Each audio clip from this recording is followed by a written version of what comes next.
What's up, you guys? This is Simone, aka author SD Johnson, and I have some terrible news for you guys. We filmed a two-part segment of the Book Clubbin episodes for Confessions of the Elect, and we had some really great conversations. My dude Ed had some wonderful things to say. Chevis had some very interesting perspectives, and Annabelle always brings a unique taste to the table.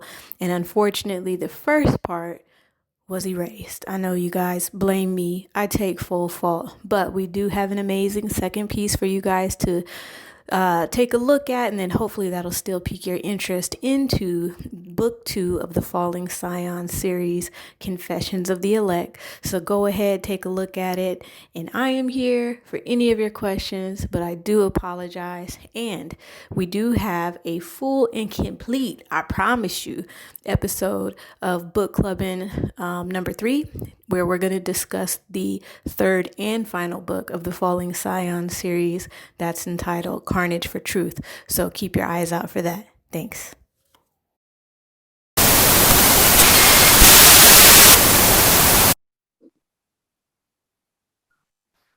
All right, thanks guys. Quick intermission. So now we got the kids in tow. There's a quick little scene, we don't have to dive deep into it, where Yoli and I believe Sheer was there. They come across these wild men from the forest. Dude named Rooster. He's all native looking, or whatever the term you want to use. And he presents her with these pills called HT. And HT was the drug that Santana and Jared had used on her in book 1. That scares her. There's a quick, brief interaction. Ryan and Solomon show up, guns ablazing. They save the day. And I think that's also the turning point for Yoli and Stacia, because the first thought in her mind when all this is going on is, I need her. I need my mother. I need the one who, took all the effort to come and save me the first time. So she runs back to the truck, and that in turn opens up a dialogue for Stacia and Yoli to kind of air out some of the things that they needed to talk about.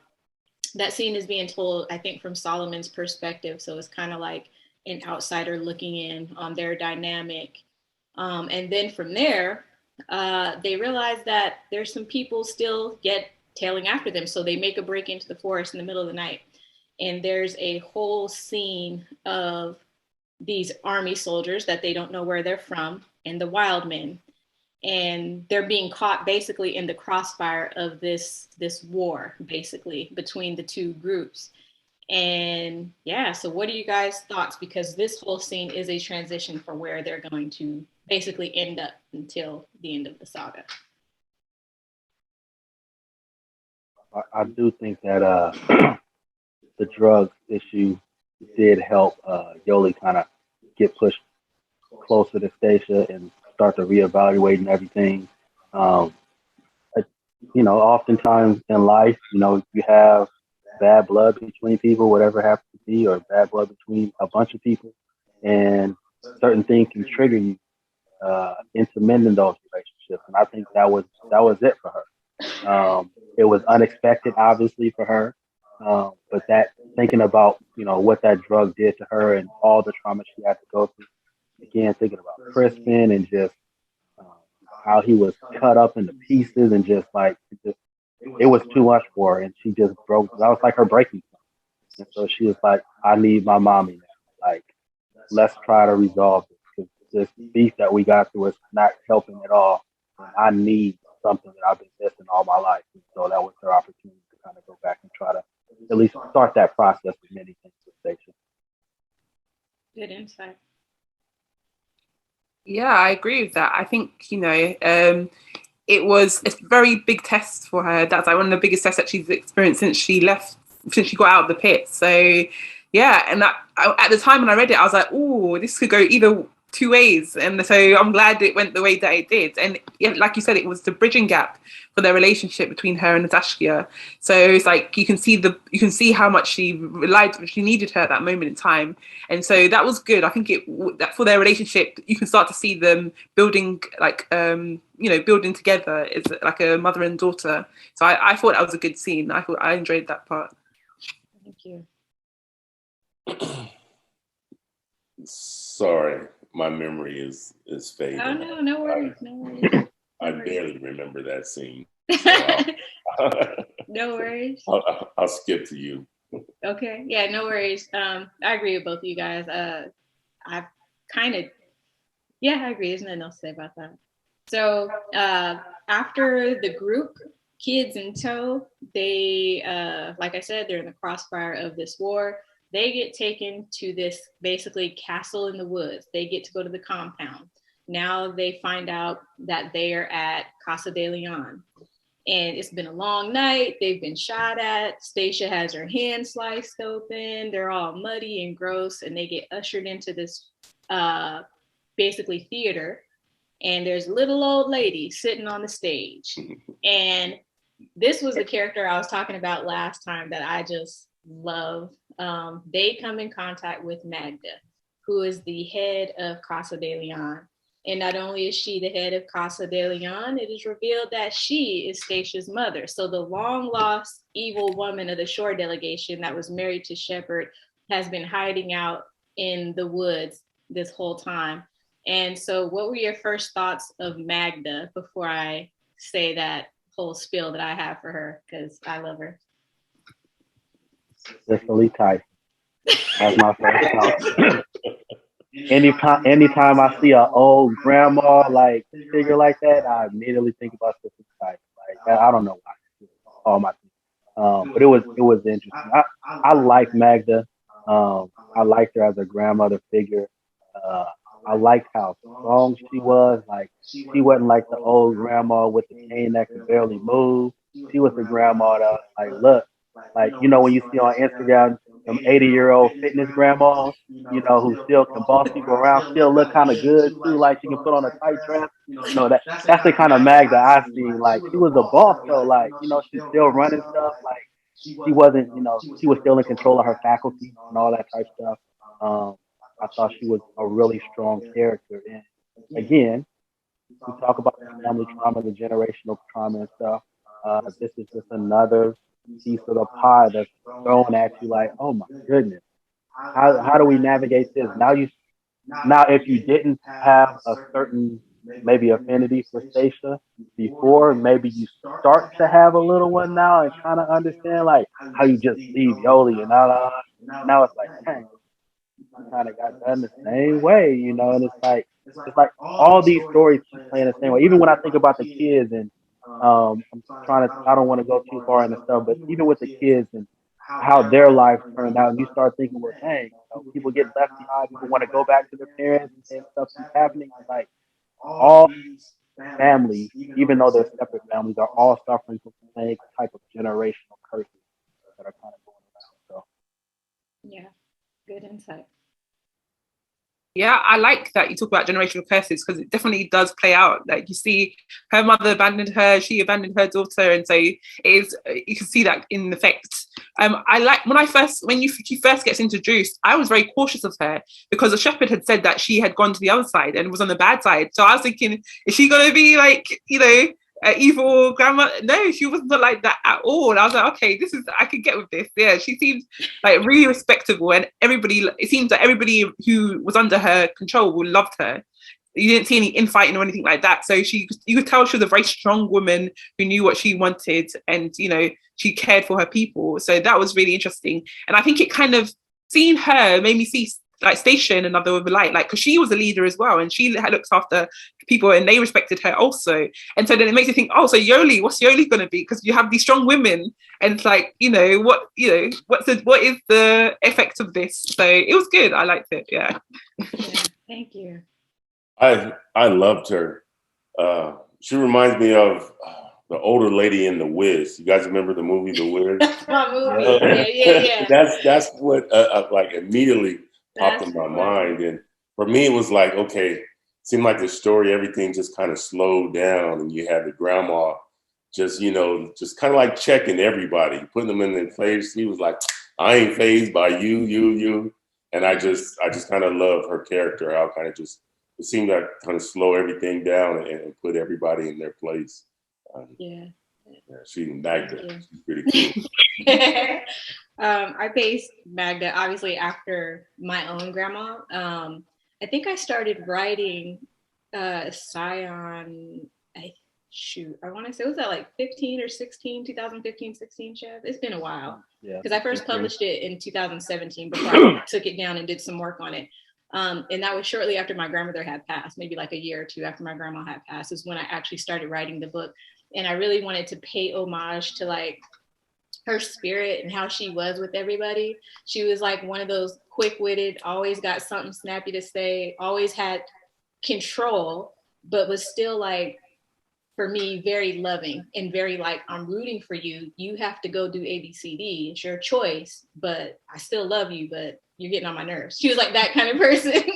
So I really wanted to just pay homage to her. So I love Magda. I said it in the first book club that we did. That was my favorite character. I'll go down with this ship. I love Magda. So they get to meet Magda, and you guys are both right when speaking about just like that trauma that tends to happen from one generation to another. And then as you guys were speaking, I was like, wow, I really didn't read that much into it when I wrote it. So I'm glad you guys got something out of it. So then from there, there's also an introduction into this new character named Russ. And I needed like an on-site antagonist because we know that the pit is behind them. We know that something's going to happen eventually, but right now it can't be that easy. The group doesn't get let off that easy. So we have this guy, Russ. Russ is kind of like the head of Magda's kind of, I don't know, recon, military, whatever you want to call it. He's that guy. And he takes an affinity to Yoli.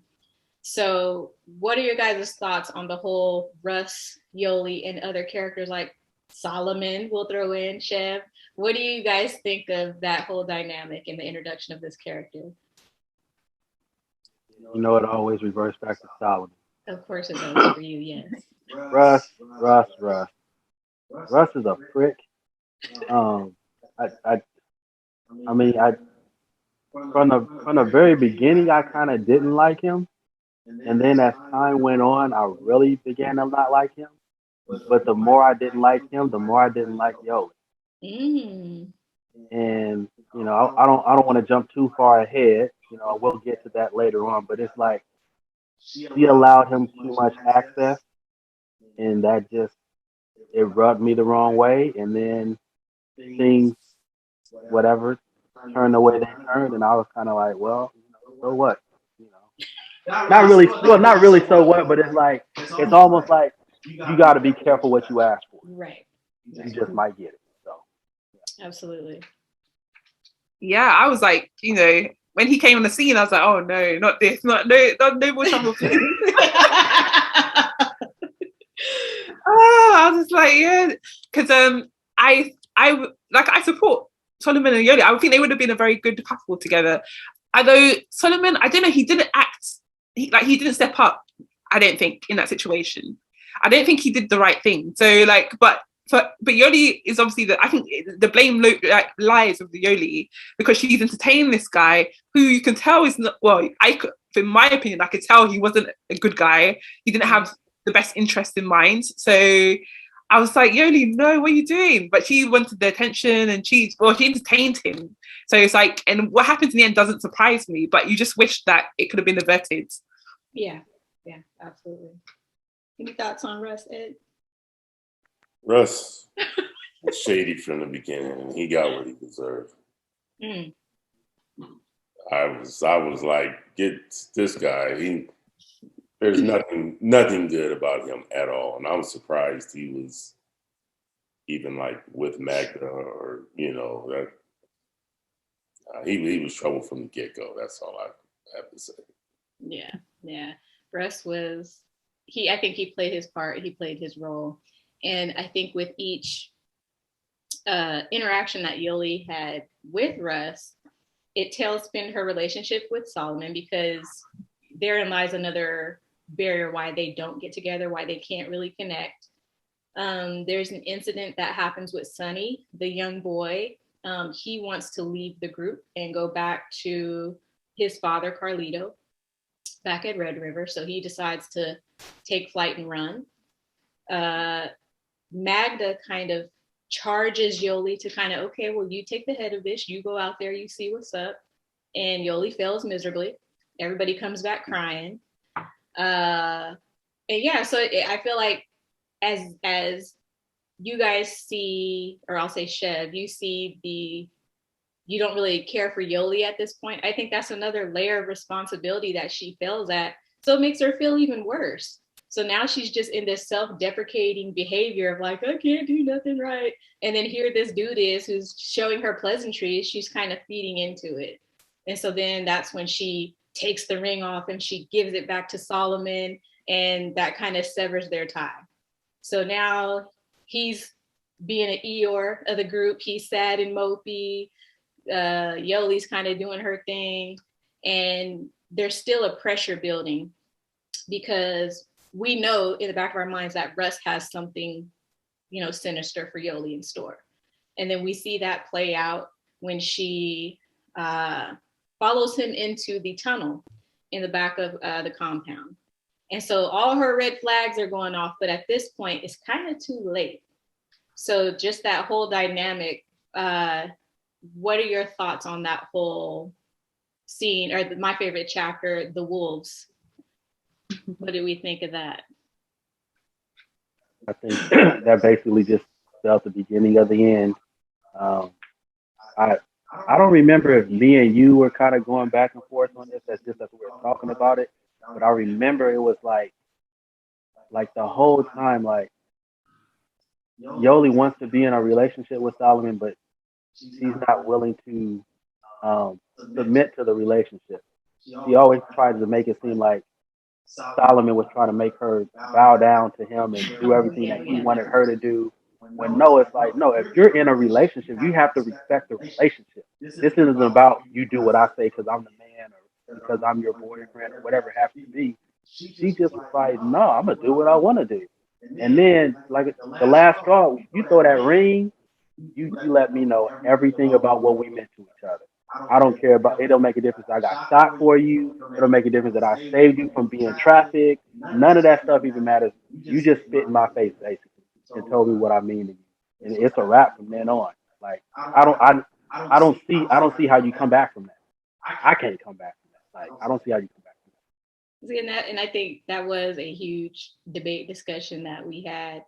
Yeah, and then keep in mind, like Yoli's also like 18. She doesn't know love yet. She doesn't know relationships yet. Not that gives her a pass, because I see where you're coming from. But yet still, if we really think about it, neither does Solomon really. So it's like you have two inexperienced people battling for something that may not or may be tangible for them. We don't know.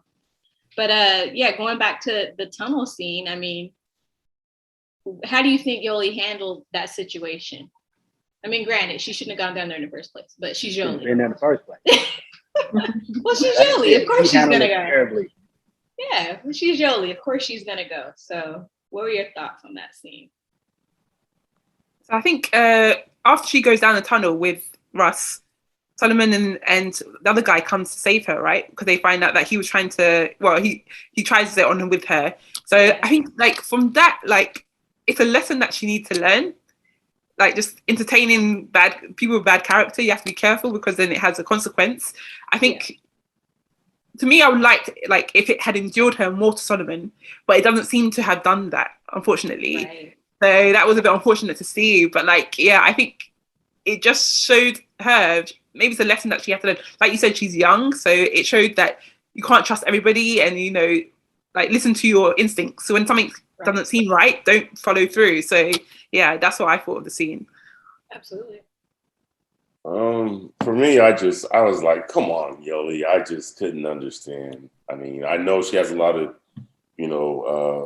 confusion with her and Solomon, her whole relationship and everything, but just to listen to entertain this guy, and I was like, come on, Yoli. I wish she just would have did him in some way, somehow,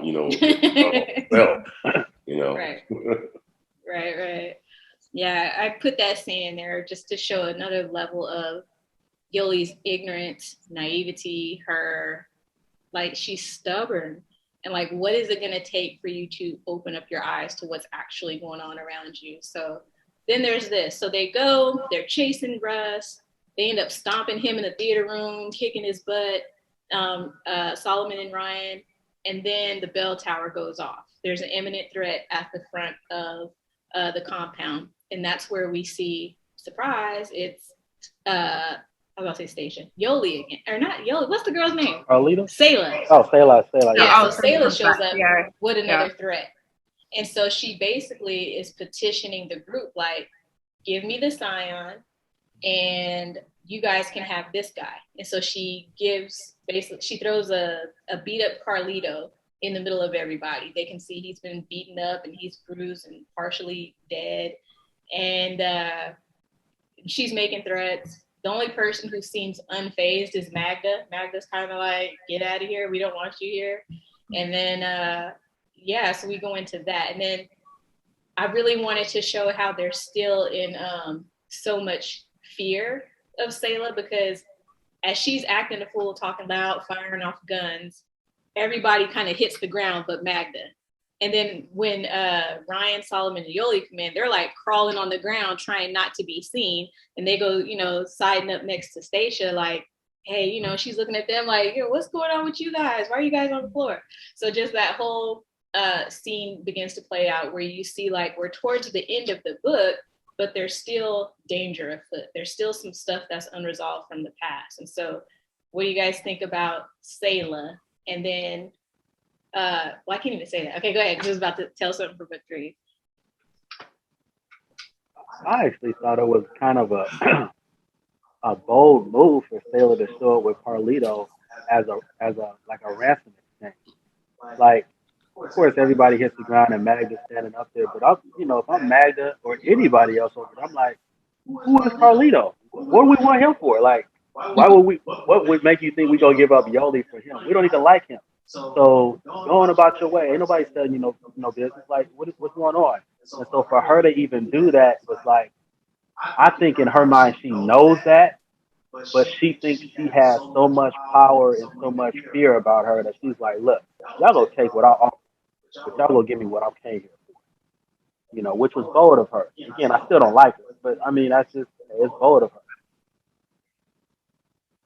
Yeah, I agree. I think, like, for that situation, it's like, who would give, like you said, who would give Yoli up for Carlito? They all want him, but like, what does he, like, what they gain from him coming to the community? But like, it was interesting because I liked how the tension was coming to a head. I liked how there was, you were increasing the tension that was happening in the story. So that was interesting, and I feel like Magda, like, I really appreciated Magda in that moment because she was strong and she was really prepared to stand against him. But like, I'm sure because of the years that she had on her, that she could like take the situation and make it something that would benefit her in the long run. So yeah, I think it was I think it was an interesting scene. It was Okay, thank you. Well, that's my favorite character, the Daily Returns. For me though, I had the question. I was like, man, where did she get all this power from? Because like Sheriff says, now she's like gangster. Now she's really gangster. And I'm like, man, where did she get all this power from? So I'm like, now I'm trying to like look ahead and guess and everything. So I just want to see where this goes next. Okay. So after that, they take Carlito down for questioning in the midst of like Yoli and Solomon trying to have their conversation about their relationship. Stacia's like, we don't have time for that. We got to go. We're doing questioning. So they go down there and they find out that Russ has been a spy for Red River. So that's how they knew where the group was, because Russ was ratting them out the whole time anyway. And then some unfortunate things begin to happen. And I think Russ took his own life. Look, I'm the author. I don't even remember. He gets shot.